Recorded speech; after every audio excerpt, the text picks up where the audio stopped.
எதிரிலா பலத்தினாய் வா வா வா. 10வது படிக்கிற இன்பசிவம் ஒரு ருசிகரமான ஒரு கேள்வி கேட்டிருக்கார். ஆங்கிலேயர்கள் நம் நாட்டை ஆட்சி புரியாமல் இருந்திருந்தால் நாட்டின் நிலை என்னவாக இருந்திருக்கும்? இது ரொம்ப ருசிகரமான கேள்வி. ஏன்னா இன்றைக்கி நம்ம இந்தியான்னு எதை பார்க்குறோமோ ஒரு முழு நாடு, பொலிட்டிக்கல் என்டைட்டி அப்படின்னு ஆங்கிலத்தில் சொல்லுவோம். அந்த நாடு ஆதி காலத்தில் இருந்ததில்லை. 56 தேசத்து மன்னர்கள் சுயம்பரத்துக்கு வந்தாங்கன்னு படிப்போம். அங்கே கலிங்க அப்படின்னு சொல்லி வரிசையாக சொல்லுவாங்க. அப்போ எல்லாமே தனித்தனி நாடு. எப்படி சேர சோழ பாண்டியர்கள் இருந்தாங்களோ அதையும் தவிர பல குறுநில மன்னர்கள், இந்த கடையெழு வள்ளல்கள் எல்லாருமே, அதியமான், பாரி, ஓரி, காரி, இவங்க எல்லாருமே தனித்தனி சின்ன சின்ன சிற்றரசுகளை ஆண்டு கொண்டிருந்தவர்கள் அப்படிங்கிறது நமக்கு தெரியும். தமிழ்நாட்டிலே இப்படி, அப்போது நாட்டின் பிற பகுதிகளிலும் அப்படி தான் இருந்தது. ஆங்கிலேயர்கள் நம்மளை விட்டு போன போது கூட 3 வகை இந்தியாக்கள் இருந்தன. ஒன்று பிரிட்டிஷ் இந்தியா, ஆங்கிலேயருடைய நேரடி ஆட்சிகளை இதெல்லாம் இருந்தது. பெரும்பகுதி, நாட்டுடைய பெரும்பகுதி அப்படி இருந்தது. அதை தவிர மன்னர்கள் ஆண்டது. இப்போ ஜெய்ப்பூர், ராஜஸ்தான் எடுத்துக்கிட்டிங்கன்னா ஜெய்ப்பூர், உதய்பூர், இது மாதிரிப்பட்ட எல்லாமே ஜோத்பூர், இது பல அரசர்கள் இருந்தாங்க. ராஜபுத்திர அரசர்கள் இருந்தாங்க. அவங்க எல்லாருமே தனித்தனியாக ஆண்டுகிட்டு இருந்தாங்க. தங்களுடைய ராஜ்யத்தை ஆண்டுகிட்டு இருந்தாங்க. அதே மாதிரி இங்கே திருவிதாங்கூர் மகாராஜா கேரளாவில் இருந்தார். மைசூர் மகாராஜா கர்நாடகத்தில் இருந்தார். ஹைதராபாத்தில் நிசாம் மிகப்பெரிய நிலப்பரப்பு ஆண்டுகிட்டு இருந்தார். இவங்க எல்லாருக்குமே ஒரு சாய்ஸ் கொடுத்தாங்க ஆங்கிலேயர்கள். பாகிஸ்தான் கூட போகலாம், அல்லது நீங்கள் இங்கே தனியாக இந்தியா கூட இணைஞ்சிக்கலாம் அப்படின்னு சொல்லி. அந்நேரம் 3 விதமான சாய்ஸ் முதல்ல இருந்தது. பாகிஸ்தான் கூட போகலாம், அல்லது இந்தியா கூட இணையலாம், அல்லது நீங்கள் தனியாக இருக்கலாம்னு சொல்லி அவங்க சொன்னாங்க. இவங்க ஒரு முடிவுக்கு வராமல் தத்தளிச்சுக்கிட்டு இருந்தாங்க.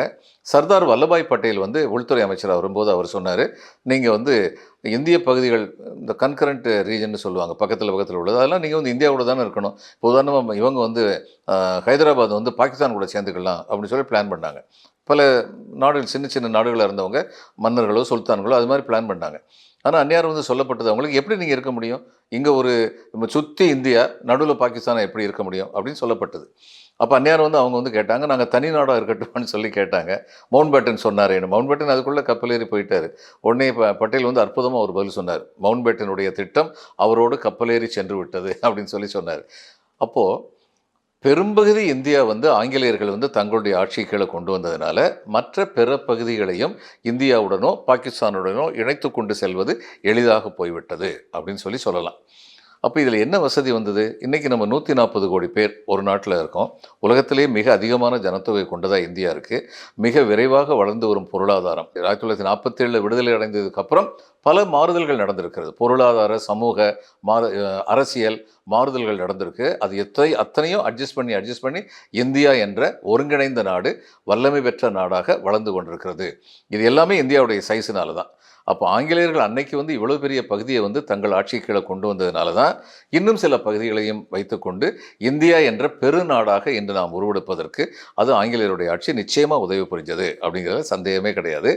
ஆங்கிலேயர் வராமல் இருந்திருந்தால் என்னவாயிருக்கும் அப்படின்னா, அவுரங்கசீப் இந்தியாவை ஏறக்குறைய எல்லா இந்தியா அரசாண்டார். ஆப்கானிஸ்தான் சேர்த்து பல பகுதிகள் அரசாண்டார். இவர் அசோகர் சேர சோழ பாண்டியர்கள் மற்றும் சத்தியபுத்திரன்னு சொல்லுவார், அதியமான் பரம்பரை, அந்த 4 பேரை தவிர மற்ற எல்லா இடத்தையும் அவர் அரசாண்டார். இதே மாதிரி மன்னர்கள் ஹர்ஷவர்தனன் இதில் வட இந்தியாவில் மாபெரும் மன்னராக சக்கரவர்த்தியாக இருந்தவர். தென்னிந்தியா பக்கமும் படையெடுத்தார். 2வது புலிகேசி அவரை தோக்கடித்தார். 2வது புலிகேசி இது ஆந்திர பிரதேசத்தை, பல்லவ மன்னர்களுக்கு சொந்தமான ஆந்திர பிரதேசத்தை அவர் கைப்பற்றினார். இது மாதிரி ஒருத்தருக்கு ஒருத்தர் சண்டை போட்டுக்கிட்டு இருக்கிற நிலைமை நீடிச்சிருக்கலாம். பலவிதமான குழப்பங்கள் இருந்திருக்கலாம். வல்லமை பெற்ற நாடாக இந்தியா மாறாமல் இருந்திருக்கலாம். சில பகுதிகள் விரைந்து முன்னேறி இருக்கலாம், சில பகுதிகள் பிற்பட்டவையாக இருக்கலாம். அது இன்றைக்கும் இருக்குது. ஆனால் அப்படி இருக்கும்போது பிற்பட்டவையாக இருப்பவற்றை முன்னேற்ற வேண்டும் சொல்லி அவைகளுக்கென்று நிதி உதவிகள், மற்ற பிற வசதிகள் செய்து தரப்படுகின்றன.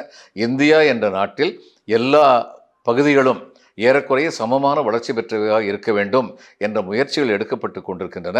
இது எல்லாம் இந்தியா ஒரு நாடாக இருப்பதனால் விளைகின்ற நன்மைகள். அதற்கு நிச்சயமாக நம்ம ஆங்கிலேயர்களுக்கு கடமைப்பட்டிருக்கிறோம். ஆங்கிலேயர்கள் இல்லாமல் இருந்திருந்தால், ஆட்சி புரியாமல் இருந்திருந்தால், இந்தியா பல்வேறு நாடுகளை கொண்ட ஒரு உபகண்டமாகத்தான் இருந்திருக்கும். சரியா?